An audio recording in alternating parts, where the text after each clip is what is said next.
My name is Terra Bautista, and I'm the Executive Director for Urban Alliance.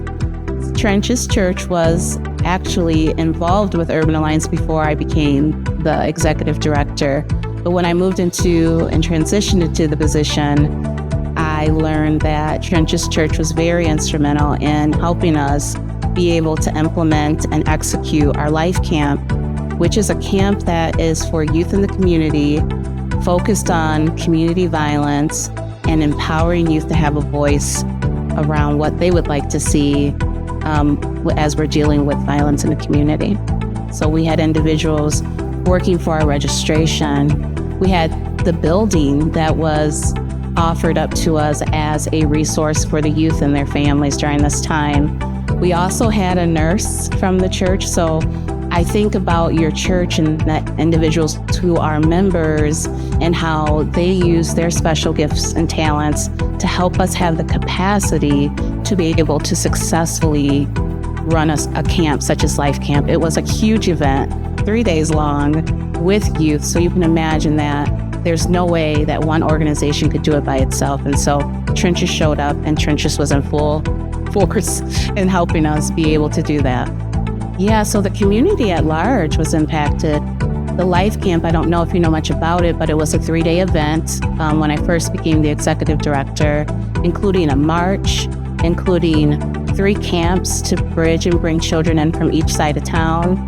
And so the parents had to be engaged. The different systems in the community to reach the children, to get involved in the camp, had to be engaged. So there was a lot of outreach that happened thanks to Trenches Church, and there was relationships that were built to bridge the children in and their families. And I would say most definitely the youth were impacted, and the community at large when they did that march and the children began to use their voices and to lead or show themselves as leaders in the community.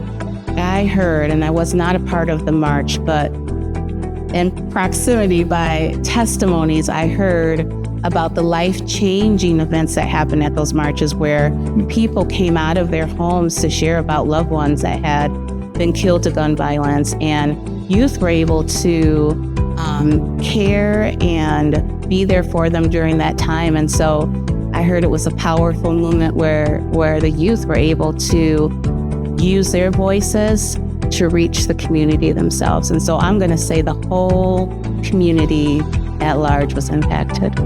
My encouragement to Trenches is to continue to align with the vision that your pastor has set forth before you.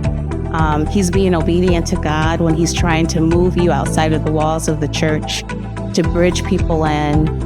There's some people who might not come into the church, and that's okay, because we're meant to be the hands and feet of God. And so this vision to be visible and to be in the community is one that I think is going to create the greatest impact for Kalamazoo. So I hope that could be encouraging to you, that your work is not in vain, and to keep being obedient to what God has called you to do in this season. Happy 15th anniversary, Trenches.